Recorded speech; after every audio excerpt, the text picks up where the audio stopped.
দেখো আমি 3টে আম ছাড়িয়ে নিয়েছি, আর দেখো মধ্যিখান থেকে কেটেও নিয়েছি, যেটা ভিতরে একটু আঁশ হয়ে গেছে, মানে আঠি হয়ে গেছে।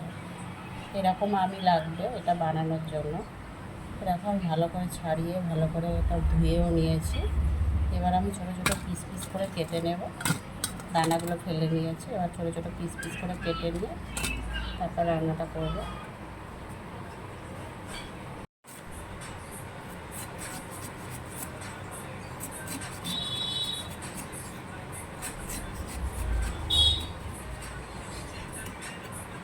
দেখো বেশি পাতলা হবে না, নর্মাল সাইজ করব এরকম করে।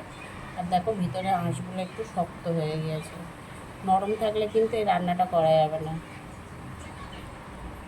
আঁশগুলো শক্ত আছে। তো আমি একে একে সব কেটে নেব। দেখো সব আমগুলো তো কাটা হয়ে গেছে, কেটে নিয়েছি। আমি চিনি দিয়ে দিলাম।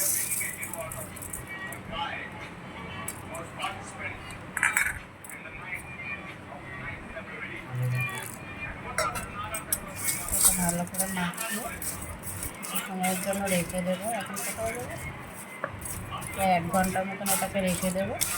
রেখে দিলে এটা একটা জল ছাড়বে, ছাড়লে পরে তারপরে এটা উনানে বসাবো।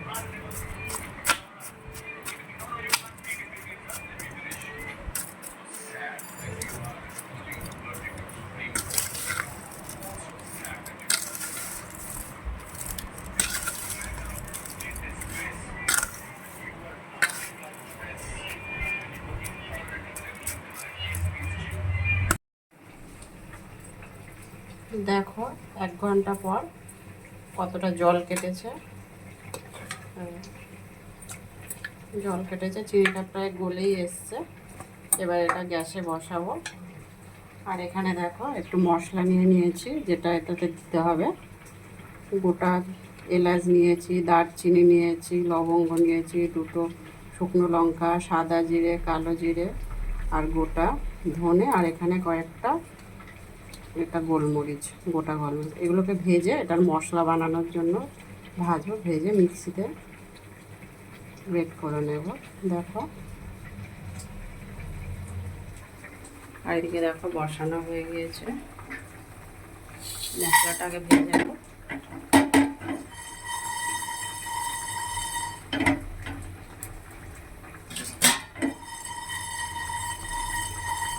এই মশলাটা না খুব মিহি করে বাটা হবে না, একটু যাতে হালকা গোটা গোটা থাকে এরকমভাবেই করবো, বাটবো। আমি মিক্সিতেই এটা গুঁড়ো করে নেব।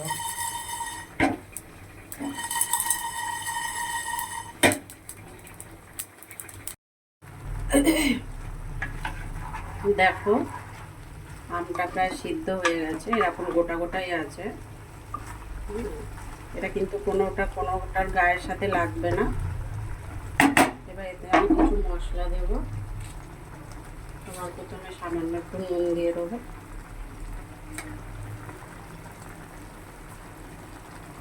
সামান্য পরিমাণে হলুদ দেবো,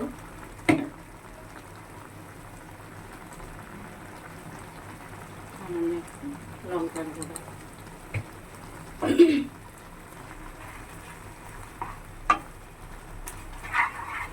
দেখো কালারটা কত সুন্দর আসছে আস্তে আস্তে।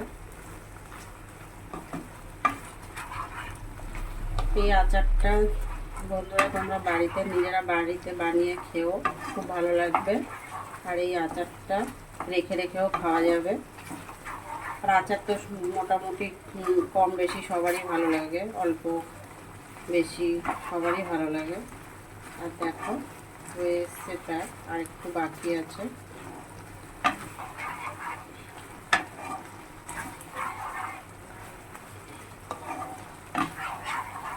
আর কে কোথা থেকে আমার ভিডিওটা দেখছো, লাইক কমেন্ট শেয়ার করো, কমেন্ট বক্সে জানিও তোমাদের আমার ভিডিও কেমন লাগছে। আর আমার ইউটিউব চ্যানেলটাতে গিয়ে সাবস্ক্রাইবও করে দিও, তাহলে নতুন ভিডিও তোমরা দেখতে পাবে।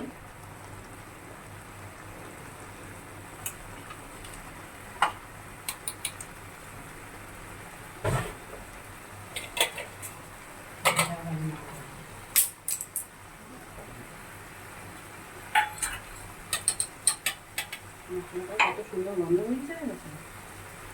কি করবো?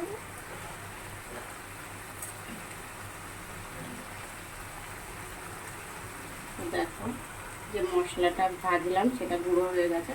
পুরো পেস্ট করে নি কিন্তু মশলাটা একদম মিহি করে নি, হালকা গোটা গোটা আছে।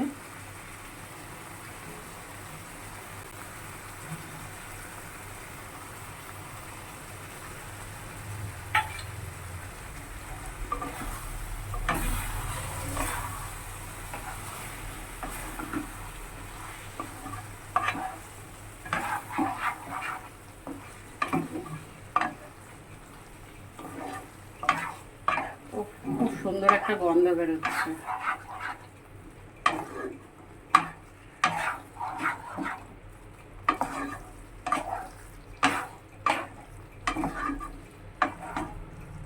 দেখো